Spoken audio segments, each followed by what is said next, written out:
Hey everybody, it's Mark Pattison. I'm back again with another great episode of Finding Your Summit, all about people overcoming adversity and finding their way.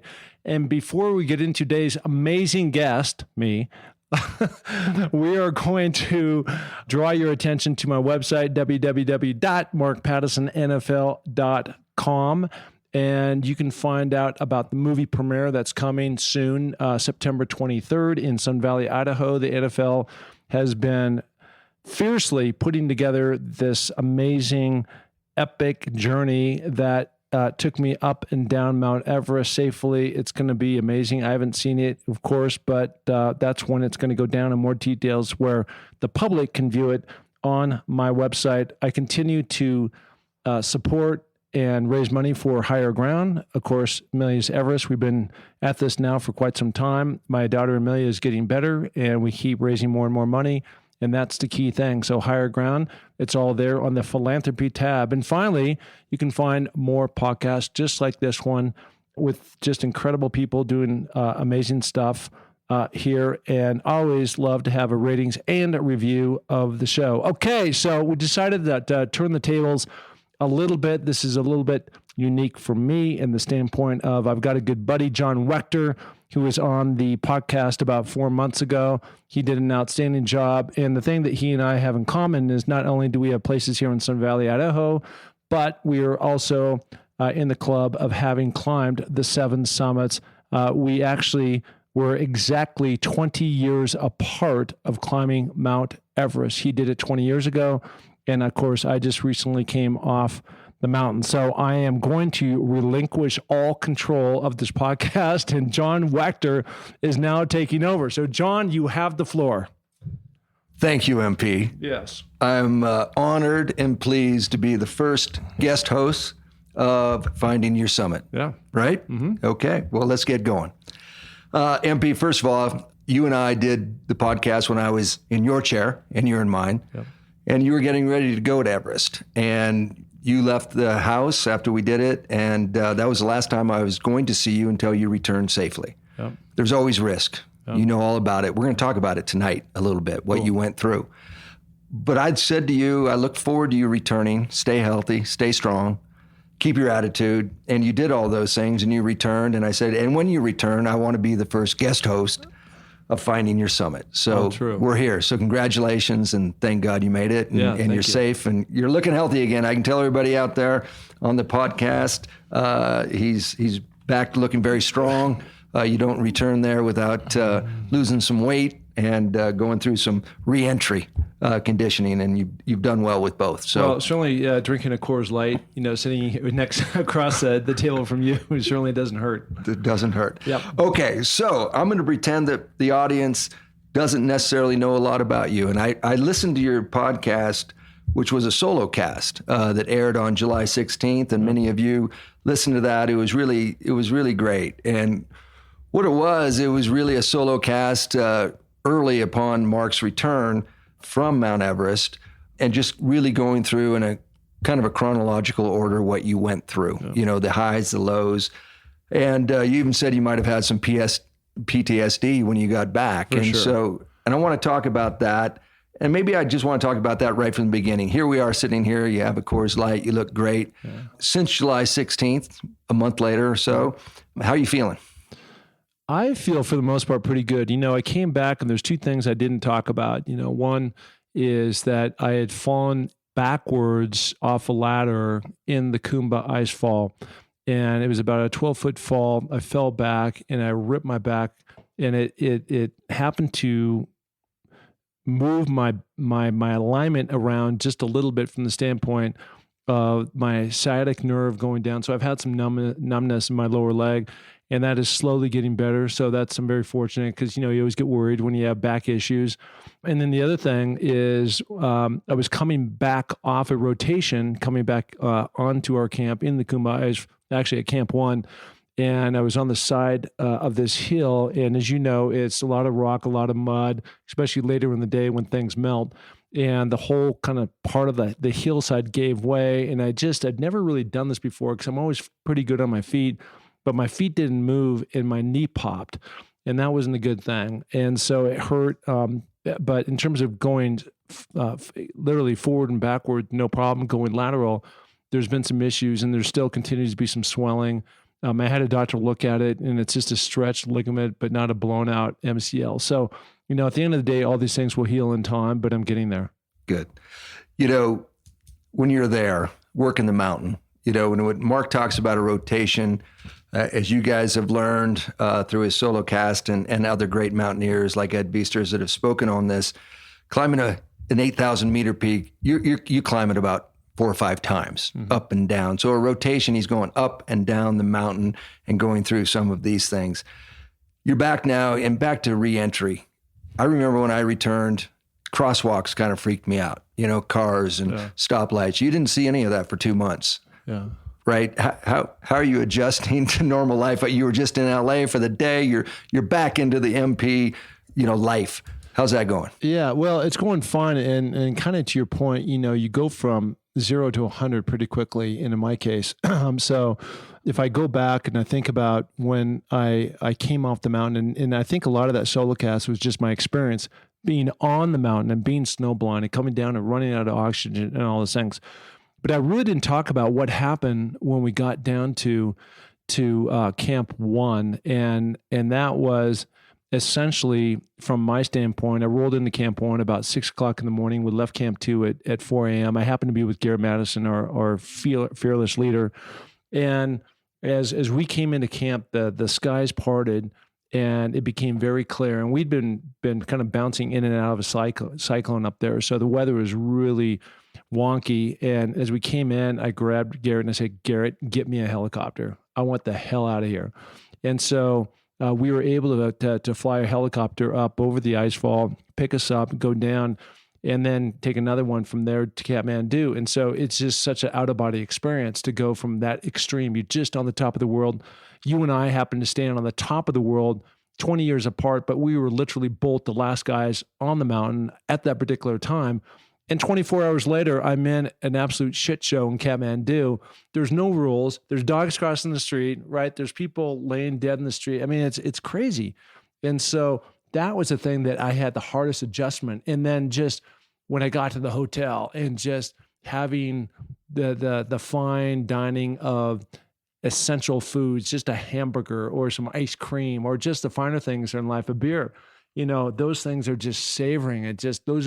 I was almost like fantasizing about those things in my tent for over those 2 months because I was so deprived from those. I get it. And the adjustment takes a while. And what I'll say to you, and then I'm going to totally change the tact of our chat today. What I'll say to you is the adjustment becomes more and more positive, and it will never go away. My greatest takeaway from climbing Mount Everest, in particular in the 7 summits, was there's never been a day that has gone by that in some way it didn't touch me. Someone didn't ask about it, or I didn't think about it. So it's with you, my friend. And I hope that it goes from, shocking and difficult, and I can see it is, to a really nice memory that will support you the rest of your life. Something on that too is I've always had such mad respect. Like I even have more of a respect. A lot of my career was in football going back, and I thrived in that particular sport, all the way to the top.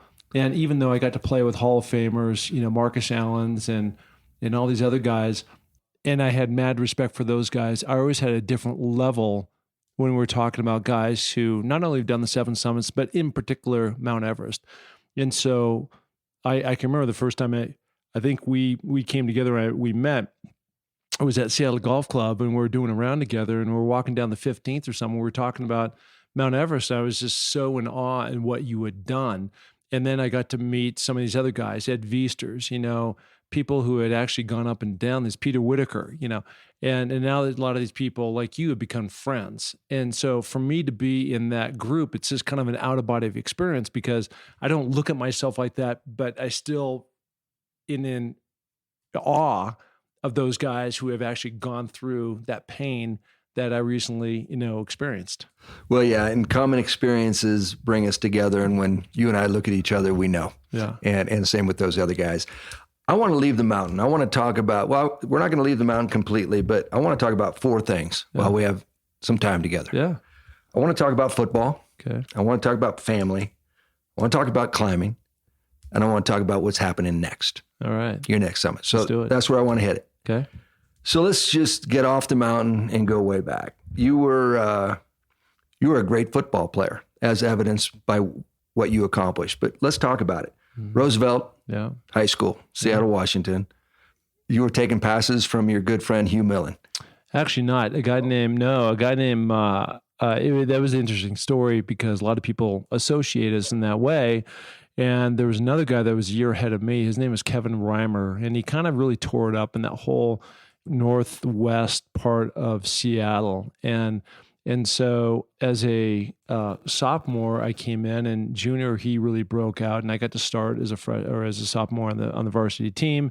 And we did some good things, but nothing outstanding. We had some really good players on the team, and then he moves to a senior, and then that's where I kind of had my breakout, and we were just going crazy, and after that, recruiters from all over the country were coming in, but it was really him. And then the following year, Hugh Millen, who would later go on and be my quarterback at the University of Washington, and had a beautiful 10-year NFL career, strong, sturdy, smart, all those things. He literally could not take a 5-step drop, which is the equivalent of a 12-yard route. So that's maybe a second for me to run down and take a left or a right. And he could not drop back without being sacked. And so what they ended up doing is pulling me in from quarterback from wide receiver to quarterback. And so out of that experience, it was fun for me that year to play that position. And then I got recruited all over the country as both a quarterback or a wide receiver. So like the Oregon schools wanted me as quarterback, the Washington schools wanted me as a receiver. Okay, so you decided to stay as a wide receiver, as evidenced by the fact you went to UW. Yep.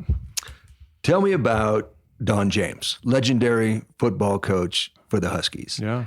And not just the wins and the losses, but what he meant to you as far as laying a foundation that you have told me, and I want you to share, really laid the groundwork for you becoming, the person that you are and a person that can achieve great things. Well, it was interesting going back just a sec. I actually wanted to be a quarterback at the University of Washington. No, that wasn't on the table now. Yeah, I know that wasn't, but that's what I wanted to be. But I went for the program and not necessarily where I could have played early on and what was best for Mark. And for example, I was offered a scholarship by University of California, and I'm certain I would have played as a freshman. But in the interest of like what my long-term development became, what Don James taught me was about discipline, about going after goals, about pursuing your dreams, about giving it your all. And those things were already were put into this blueprint called the Pyramid of Success.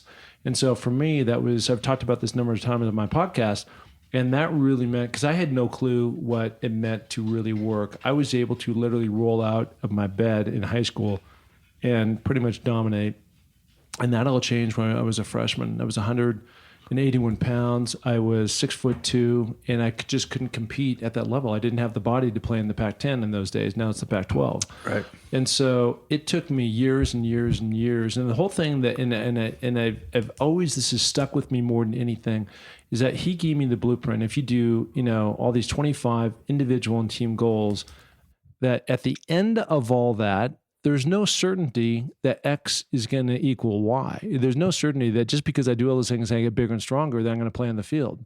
But it puts you in the best possible position for those things to happen. And then magically, there's a game in Husky Stadium against Michigan, and I get the call and I'm playing. It's my first exposure, and we get down in the final seconds, and we're down, and I catch the last second touchdown, and from there it just kept going. And so it's that confidence that it breeds, and it really teaches you to go after things in the right way. And it's not that just because I didn't get my shot right out of the gate, right when I get there, I'm going to transfer. I had to stick it out. And there was a lot of dark days for me out there.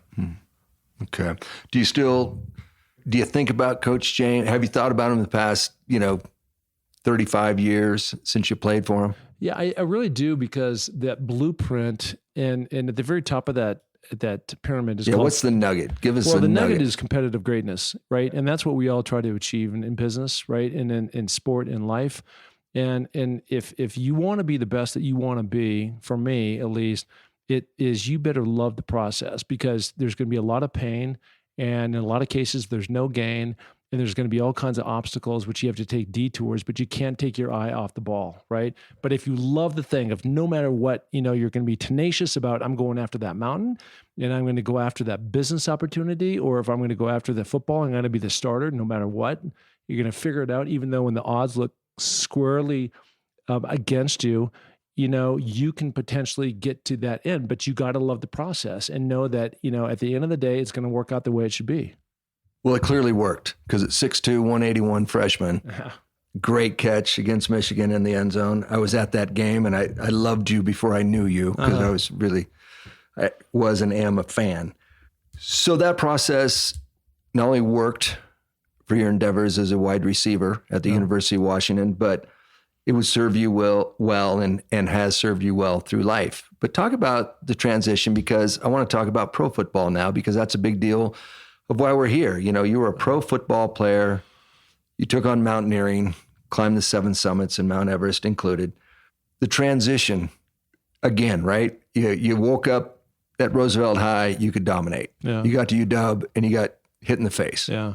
What happened in the pro? You were drafted, so you're on the map. Yeah. I mean, you were a great wide receiver. What happened? You were drafted by the Oakland Raiders. Yeah. Tell us about your professional experience. Yeah, I mean, it was an amazing time, and it's interesting that as we speak today, things have really come full circle, which I'll discuss in a minute. But when you just don't show up, I think a lot of people, they're not quite sure or understand how that process works, and so, to kind of get on that target list for the NFL teams, for the most part, you have to start by being invited to the combines. And so today they're in Indianapolis, and it's where the top 336 players are invited to go.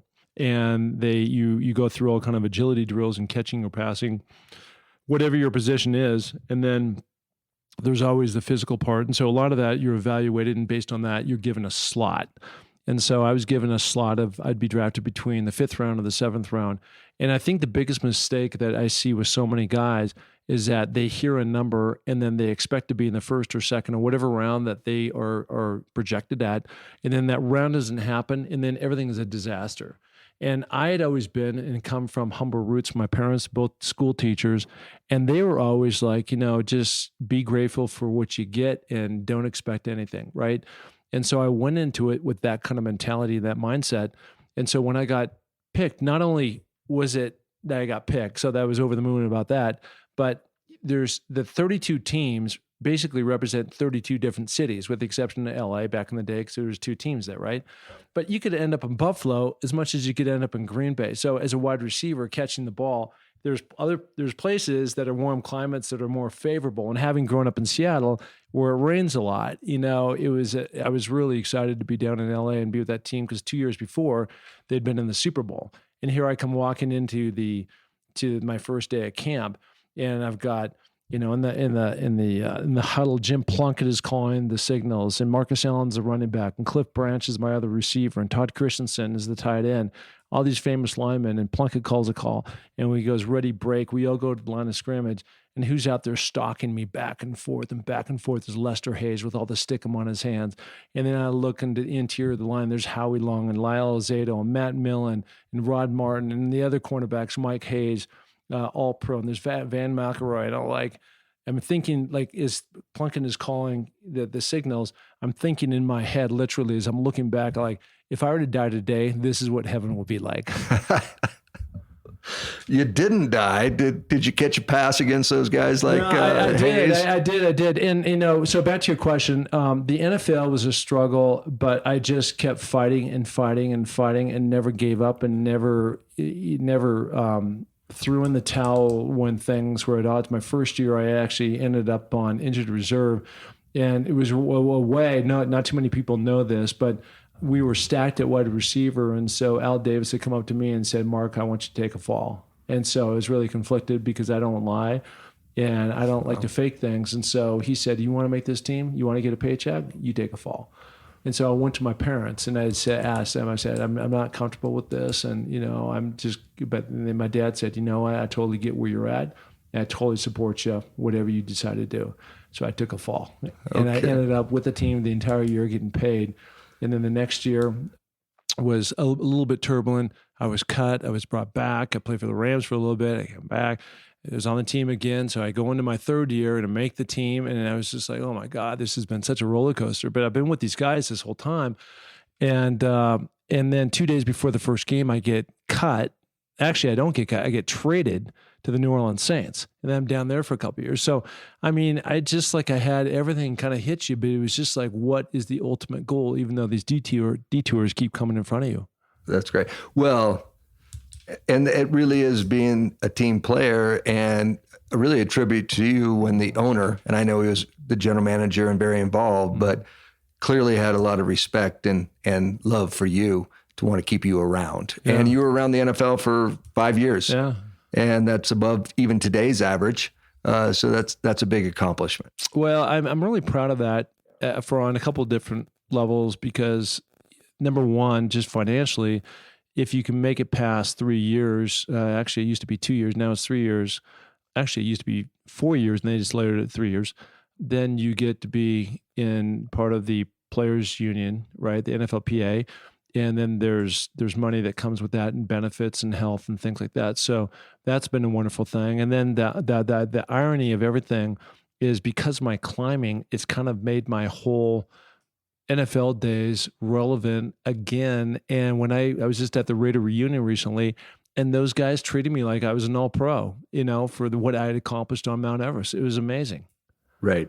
And I was just going to ask you about that reunion. You told me about it. They have a beautiful new stadium in Las Vegas for their Raiders. Mm-hmm. And you were invited, and part of that, you had some great pictures. And, that's why the discussion, and so fun to talk to you, having that NFL experience. And when I told you about your Everest experience, it was a long time ago since you played for the Raiders in professional football. Yeah. But you were just invited to that opening of the stadium, or that reunion. It was an opening and a reunion. Yeah. And like Everest and your accomplishment there, these parts of your life will never go away, and they'll continue to grow in value. Look, and this is truthful. I mean, we all love the movie Forrest Gump. And in the movie Forrest Gump, right, he has about 18 different lives, and it's a box of chocolates and all that stuff, right? And I'm over there, and there's 102 bricks that they have laid down in front of Allegiant Stadium. And who's got one of the bricks is me. And, I was never on the level of so many of those Freddie Biletnikoff, Stabler, all the NFL greats that were out there. But the NFL and the Las Vegas Raiders, they threw money towards the philanthropy Higher Ground, Amelia and Everest, that we were raising money for. They sent me flags. They sent me banners. They sent me paraphernalia. They sent me all kinds of stuff. They had people could do shout outs, and then they gave me a brick. I mean, I don't deserve a brick, but I'm there. I'm like, you know what? This is amazing. They know everyone that deserves a brick, and you deserve a brick. Yeah. And I want to leave it there, because that's a great end of our discussion on football, because what I wanted to point out is your journey wasn't just a 5-year journey in a uniform. It's been a lifetime in an association, and you've brought them a lot of value by bringing some things that we're going to talk about next, because I want to get to family, but I'm going to throw out a couple things that I'd like to hear about, and I think the listeners would like to hear about. So I'm going to family, and I'm going to life after football. There was, if I'm guessing, you were about 27 or 28 when you finished playing in the NFL, and you're 57, 58 when you probably early 50s when you started climbing. Okay, so we're talking 30 years. In a gap of those two accomplishments that we're kind of bookending this discussion around. So what's going on in between? And I want your listeners to learn more about you. Family. First, I'm not going to bring up names. Yeah. I want to talk about the Circle P, 16 Mile. Yeah. What's that mean to you? Yeah, amazing memories. This is a place in Montana that there's not too many places or things that you do in your life where you have a vision. And the vision that I had was to create a magical place in Montana. And we were very blessed and fortunate to have some land out there, and it was absolutely raw. And I was out there with a well witcher, And this was like a religious experience. And this guy was about 90 years old. He had a big 10-gallon hat on. His shirt was buttoned all the way up to his neck. His sleeves were rolled all the way down. And he walked around that field, which later became the cabins. And he told me exactly where the water was going to be. And I didn't believe him. And so he handed me the tongs. He came behind me and he went and had me put these tongs over where these marks were. And it felt like a 10-pound shark, on the other end of that. It was an amazing experience. But ultimately, we had scores of friends that came out there like yourself.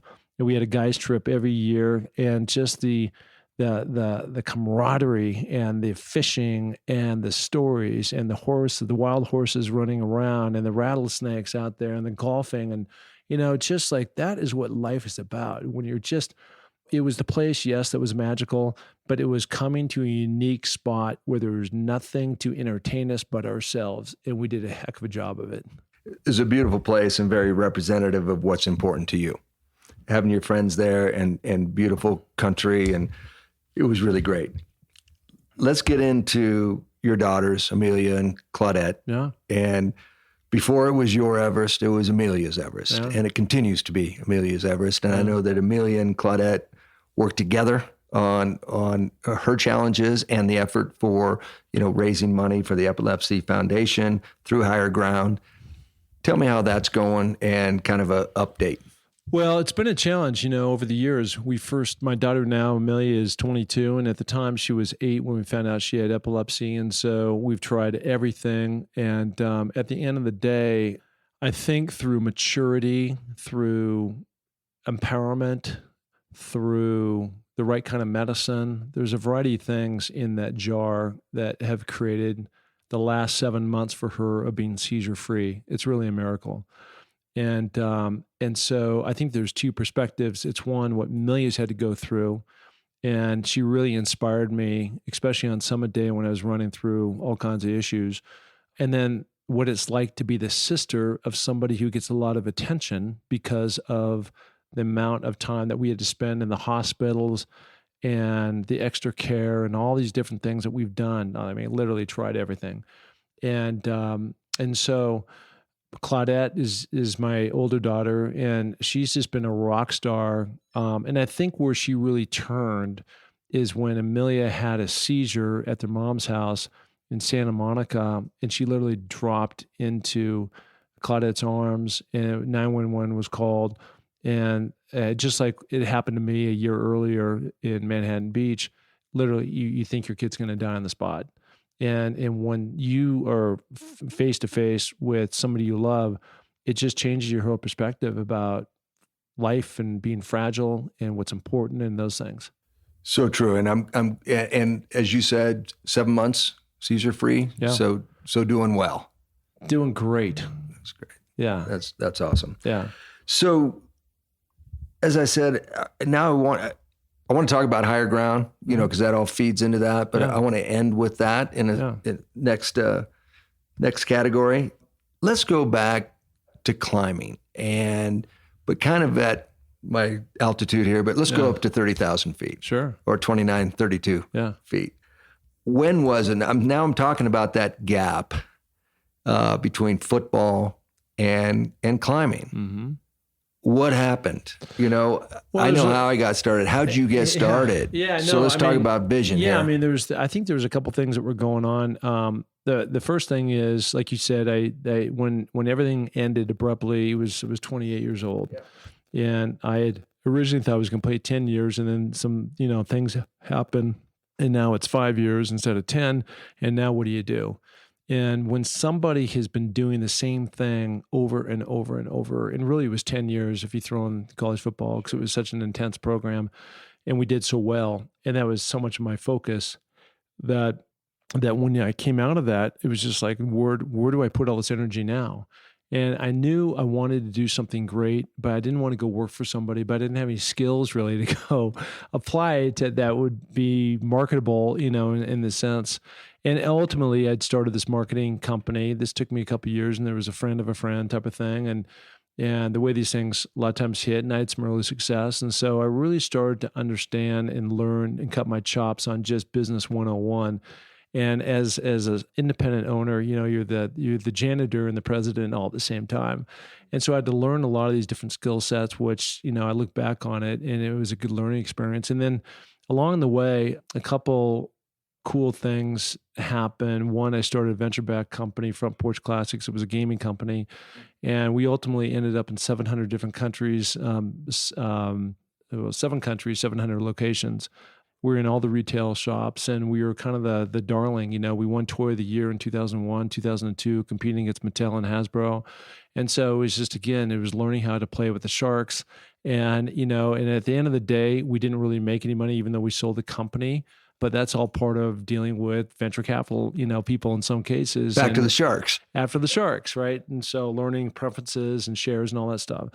But it really prepared me for the future. And so, I don't know, maybe 15 years ago, I really saw the future of digital coming and started a transition in terms of getting myself more immersed into going to my little friend called Google and typing in everything I ever want to know about e-commerce stores and how it worked and what these different terms meant. And ultimately, it led to being a part of a company called Maven, which is a technology company that we started 5 years ago. And we have 300 plus brands, but the brand I spend all my time at is Sports Illustrated. It's one of the brands we took over, and we're uplisting to NASDAQ, and it's pretty exciting times, and we're having a lot of success right now. And it's just been great to kind of be in the right place at the right time. But again, it wasn't all roses, rainbows, and butterflies, from day one. It took me years to learn all these different terms and what they meant and how it works and all this stuff. And of course, it continues to change all the time, right? So it's been a wonderful road. Right. It's interesting, and I'm glad you touched on those things because, kind of your intro of how I would introduce you, the former NFL player, we've touched on that. Entrepreneur, you weren't going to be the person that went to work for someone in an office. You figured it out, just like you did, to play football at the level you did. And then we have Philanthropist, and we're going to hit that because I want to talk about higher ground, but I want to stick on Mountaineer. Yeah. And one of the things I want to, like, the through line for all this stuff too, is going back to business and football and mountaineering and anything else that I've done. And that is, and I've said this before, but success leaves clues. And so by me being able to watch you or talk to you about what I'm in for before we left, we had that conversation, to be able to climb and talk to advestors, in the way that I did, to go on YouTube and see every single Everest video that was ever produced, of people succeeding and dying and everything and what to expect and what not to. And in business, right? Connecting with a lot of people in the business community. A lot of them were YPO people around town that I would go and I sit and I talk and ask a lot of questions to, probably bug the hell out of them, but just trying to learn constantly. And back to football, I was so blessed to have Steve Largent come by, another All-Pro, when I was in college and seeing these different guys that would come through and like, what are they doing? How can I learn? And how can I be more crafty? And what's your point of difference? Right. So with all of that, you were busy after being an NFL player, building your own businesses, learning along the way.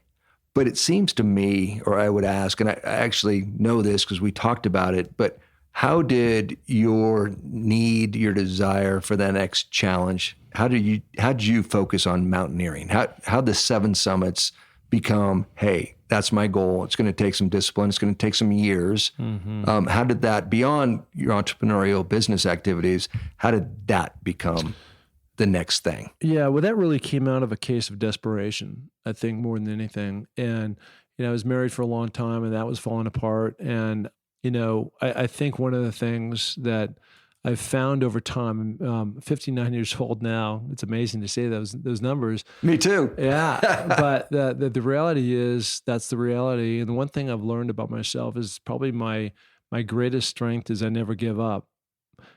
My greatest weakness is I never give up. And those can be detrimental in both directions. I'm one to give up on a business or a relationship. And, in the case of how I got into this. I was kind of at that end point that I didn't want to give up on this marriage, but at the end of the day, it just wasn't working.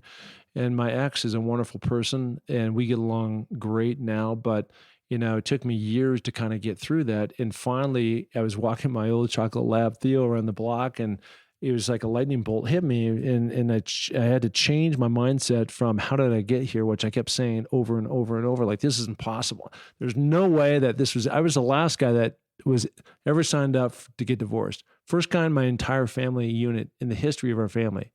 And that was a hard pill to suck down. And so finally I came up with this whole thing. It was just like, I've got to find a big ass goal, called a BHAG, right? Big, hairy, audacious goal, to pull myself out of it, because just me walking up and down and working down the Stairmaster isn't working. And I've got to do something radical. And so being from the great state of Washington, and I'd climbed Rainier by this time, and all the smaller peaks around the state of Washington, and some in California. I've been up Mount Whitney. It was just like, you know what? I'm going to go up to the 7 summits. And I've always had, going back to where we started with, mad respect for guys like you who've done it. And like, why not me? Why can't I do that? Why can't I be that person that accomplishes that? And at that time, too, there was no NFL player who'd ever done it. And so I said, I'm going to become the first NFL player to accomplish this and go after it. And that's what helped emerge me out and also give me some healing while being in nature and just having butterflies and bees and, birds come by. And it's just that calming of just slowing everything down. That's great. I talked with you throughout your journey. After you go to Denali, you go to Elbrus, you go to Vinson.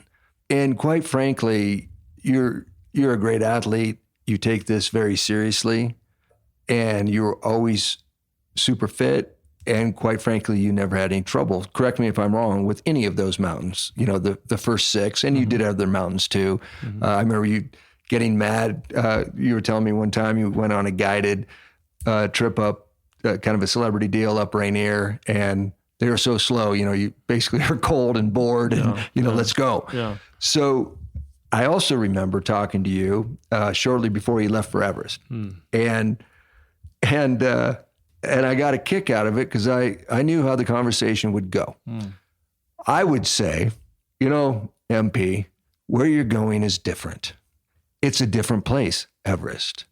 It's like a different game, not just the pros and Roosevelt, but maybe a different sport. Yeah. It's so big and a different challenge. So everything you've done to date almost doesn't count.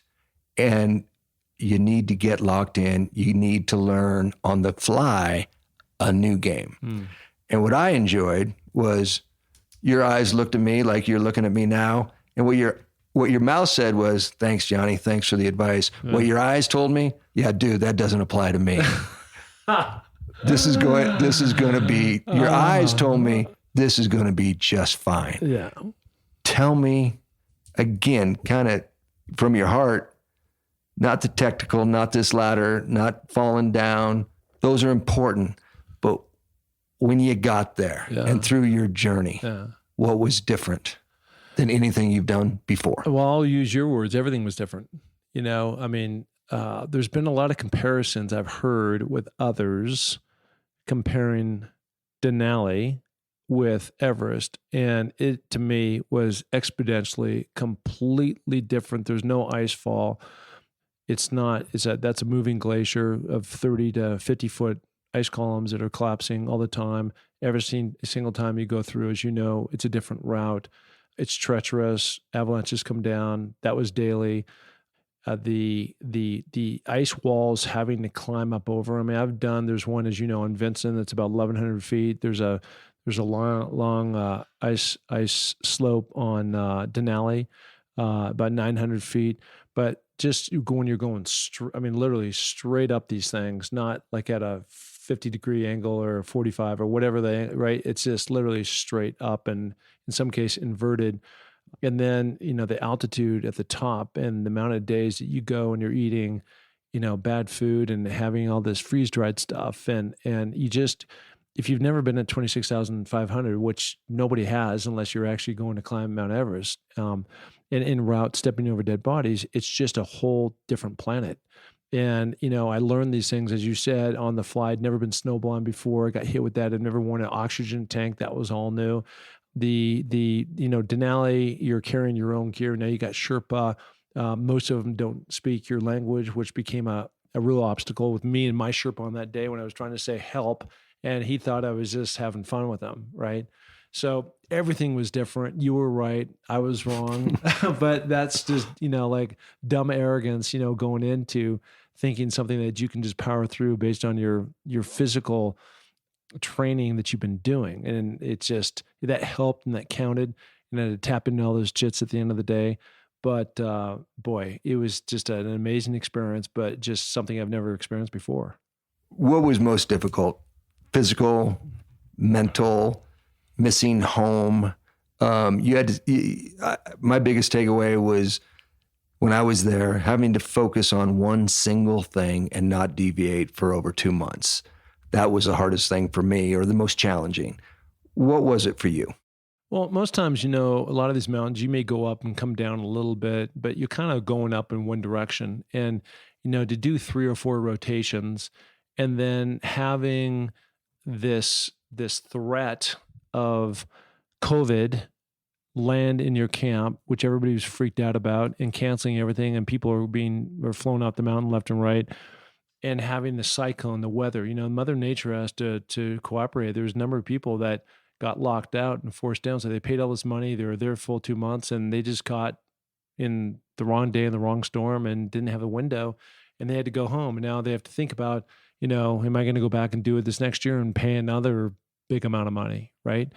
And so I just think all the elements, come into play, and trying to navigate through those things. I wasn't really homesick as much. It was just more now I got to go back through this ice fall again, man. I just don't want to do it, because it's a round trip constantly up and down and up and down. It's hard. What were your little voices in your head to keep you going through the ice fall up and down? Your kids, memories. What was your spiritual fuel? I think the angels on my back certainly were, my daughters. That was a big deal. I think my close friends, my relationships, I could really feel through all these different social posts, through Instagram and things like that, of just so much love flowing in my direction of support, and we're behind you, and go get them, and don't give up, right? And it really helped fuel me to the end when things got really tight, to not give up. Right. So let's call it, if I can, post PTSD, recovering physically, mentally, looking back at that mountain in your mind. If you can give us a couple of takeaways, what sits with you today that will never leave you? And that list is going to grow, but tell me about that list right now. Yeah, I don't know if it's as much about Everest. I was able to complete the 7. It took me 9 years to do it, but I think a lot of it is I go back to ground zero, which is the question you asked a bit ago about how did you get into climbing. And so some of the things that's really fed me is stepping into the fear, right? Of doing something I didn't know really what I was doing. I had to learn a whole new game. It challenged me. It took me all over the world. I mean, just even the first time I flew down to Tanzania and you fly into Arusha, I'd never flown by myself before, like in that. I mean, I'd fly to LA by myself or something, but not like I'm going to the other side of the world and I don't know anybody and they got machine guns and, all this stuff. And so I think that was a big learning for me as I sit here today. I think, never underestimate what can be accomplished and achieved if you really put your mind to it. It really put me on a hardcore path of training. And again, going back to that blueprint of Don James of if you do all these different things in the pyramid, then things and great things can happen in your life. And I think, the main difference between me as I look at my situation and maybe some others is just having that daily discipline. And so it's great to have big goals, but that can also be called a New Year's resolution. And a lot of times those are are hatched in December and they're given up by March, right? I'm going to lose 10 pounds. And so, I'm no different. I don't like to get out of bed all the time and put my feet on the floor and go and do it, but I know it's going to make me better. And there's never been one time when I've got on that bike or climbed up that mountain from a training thing, even though I didn't want to do it, in front of it and come off it saying, I wish I hadn't done that. Every time I'm in a better mood, and it's just like, it creates happiness and good things. And there's all these amazing benefits that come along. I think that we have to give a shout out to your friend, Jimmy Mora. Big time. Jimmy Mora, great football coach, professional football coach, college football coach, a teammate of yours at the University of Washington. I joked with Jimmy the other day, didn't I, where he trained for every one of the 7 summits, getting your ass out of bed and getting the feet on the floor and being a companion. No. How important was that with Jimmy? He didn't go to the 7 summits, but he might as well have gone. He could have made it, I'm sure, with his fitness. And you guys did this together, right? As far as the prep. We did. And things got really tight there at the end, as you know. And, I probably trained hard. Well, I know I did harder. I mean, I thought I trained hard for all these, but especially with COVID and it got pushed out a year ago, I doubled down and went even twice the amount that I was doing before. And he was there for most of it. And to have that companion, that comrade, that guy that you can trust, all the stories. I mean, I've got more dirt on him and he has more dirt on me, and it's in the vault, and being able to have that trail talk and problems come up for both of us, to be able to work it out and have that person that you can really trust and talk about those different things while at the same time getting all these benefits of being out in nature and climbing and pushing yourself. For me, it's been another one of those blessings that's come along with, the goal has been there, but, to share it with somebody like that has been really special. That's great. On that note, looking back on the whole 7 summits, there's not a lot of people that have climbed the 7 summits. 9 years. What a wonderful 9 years. You knew what you were doing for your vacation, right? You were going somewhere remote in the world. And these aren't big cities. You might have landed in a big city, and then you take buses and trains and whatever to get out to the mountains. Looking back over the whole journey of the 7 summits, what relationships and experiences stick out? Well, I think it just pushes me, of course, in every expedition I went on, I never went with a buddy because nobody wanted to go with me. And so I always went to every remote spot around the globe by myself. And I met these wonderful people. And I look back on that and, just the relationships, the guides, the learning knowledge. I went to Kilimanjaro. I climbed that twice. The second time I was with Chris Long, which is Howie Long's son. And he started this organization called Water Boys. So it really got my head spinning towards philanthropy and giving back. Jimmy and I raised $57,000 or $47,000 to build our own water well. And the cool thing about that is because we had actually accomplished our raising enough money to fund a well, nobody else did.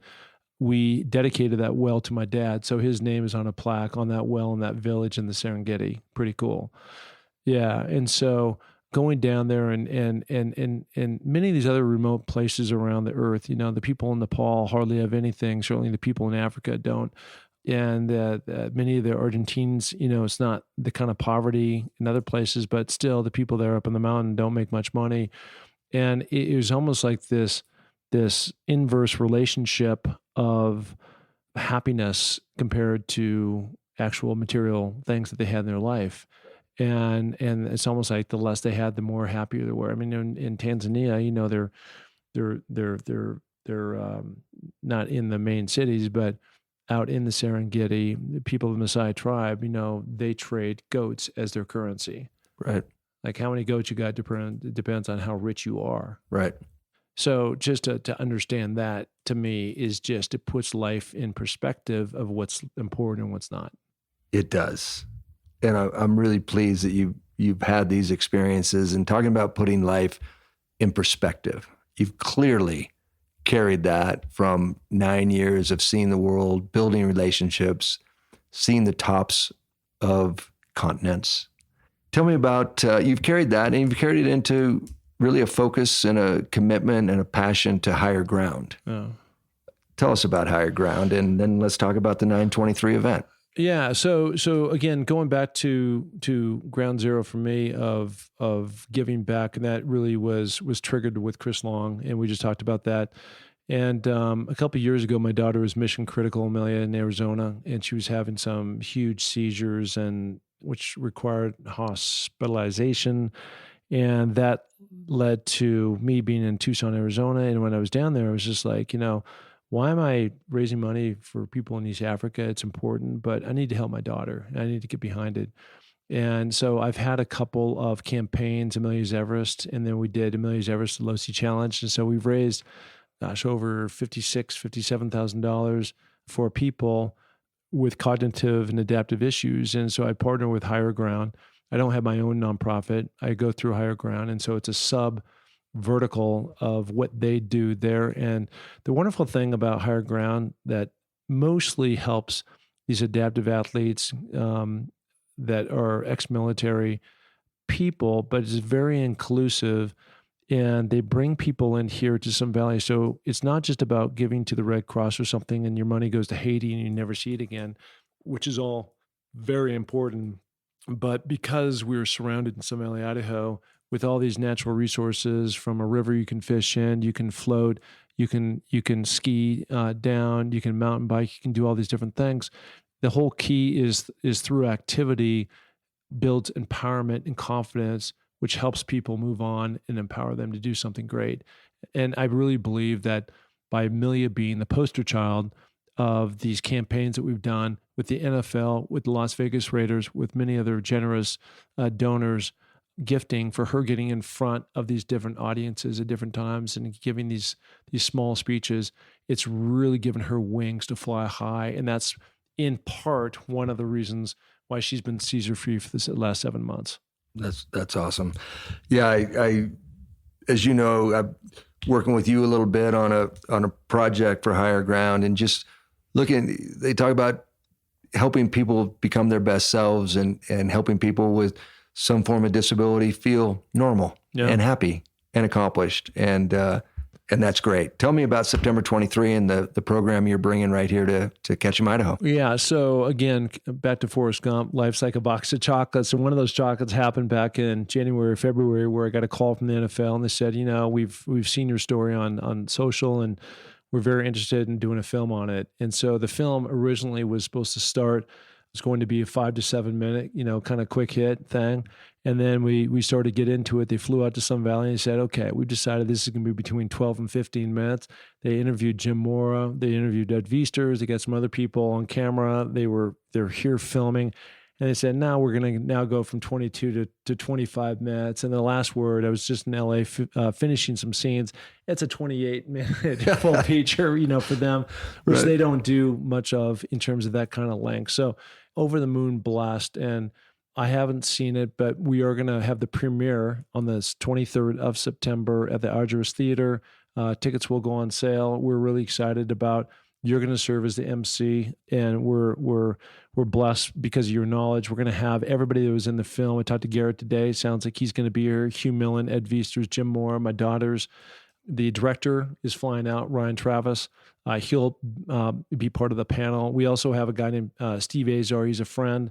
He's had maybe 5 or 6 top 10 hits. He's written for others. He's performed with Garth Brooks and Kenny Chesney and all these guys, and he's wonderful. So we're going to do a little bit of MTV Unplugged to open up the night. So it's going to be amazing thing, not just on me, but just on, what can happen. And I think a lot of the focus of the film is about the power of drive and helping others in terms of what my daughter did for me, in terms of making sure that I got off that mountain safely. And it's going to be a great night. And it's all designed to benefit Higher Ground so that they can do their thing. But it's also a manifestation that you are still climbing. You're still moving. And that brings me to my final segment, my final question. Yeah. The name of this podcast, that I'm so honored to be a guest host, is Finding Your Summit. I would suggest you haven't found yours because you're still alive. Yeah. And none of us have found our summit. Isn't that something that is fluid and ongoing? You've seen the top of the world. You stepped on top. You climbed there. What's your next summit? What's in your mind? You've talked a lot about it tonight, but as you work through all these projects, what's in the back of your mind that is talking to you as your next thing? Yeah, I mean, I love the idea of being challenged, and I'm considering going down to Ecuador at the end of the year and climbing Cotopaxi. I'm not sure if that's a Band-Aid or if that's going to happen, but there's a book that could be in the works that some people out of Nashville are talking to me about, and things like that in this movie, and we'll see where that goes. But I think one of the things that I'm doing as I emerge out of this experience on Mount Everest is I'm still working out twice a day, and I'm doing that because I want to stay ready. And as I do that, I'm going to be churning on new ideas and how do I get better, and how can I help others, and how can I push any attention that comes towards me towards higher ground, and being more involved in that. In terms of like, what are the next 7 summits? It's a great question. I've tossed the idea around of trying to tag the highest mountain in every state. It turns out that I've actually done 4 of the hardest ones. You've probably done 3 or 4 of those. I've done 4, which are Denali, Rainier, Whitney, and Bora here in Idaho.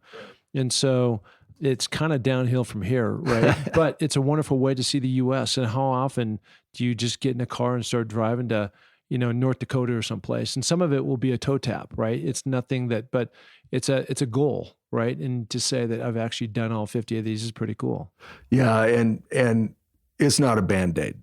Continuing to do these things, and you said it, what a great way to see the country.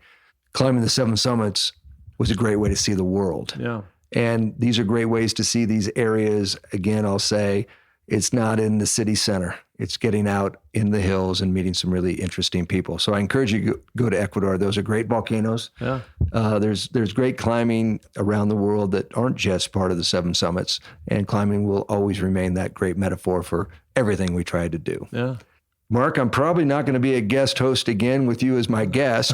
So is there anything else you'd like to say before I say goodnight to this nice audience? Yeah, no, look, I've fully appreciated, it's not very often where the mics get turned around and they come in my direction. And for that, I'm grateful. And your questions were amazing and insightful. And I like your thought process on everything. And, look, if anybody, I've always said this and I'll say it again, but I'm very responsive on social, and if people need help or advice or what I went through, I mean, I put on my pants just like everybody else, and I know you do the same thing.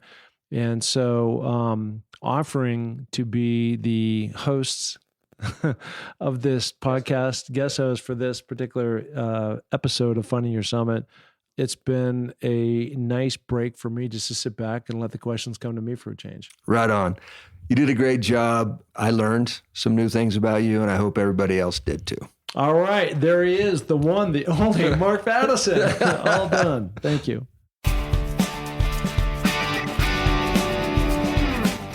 Hey, and thank you so much for listening to the Find Your Summit podcast. We are so glad to have you along for this journey.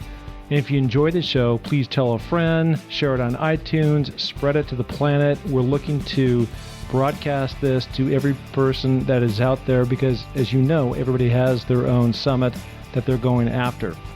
Okay, if you're looking to follow my journey, you can find that through my social links on markpattisonnfl.com. That's Mark, M-A-R-K, Pattison, P-A-T-T-I-S-O-N, NFL.com. So, until the next podcast, just remember, clear eyes, full hearts, and remember, it takes a little more to make a champion, so make it happen. Thank you. Bye.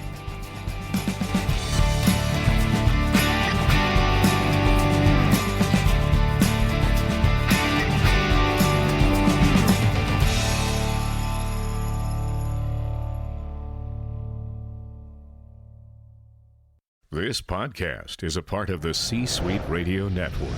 For more top business podcasts, visit c-suiteradio.com.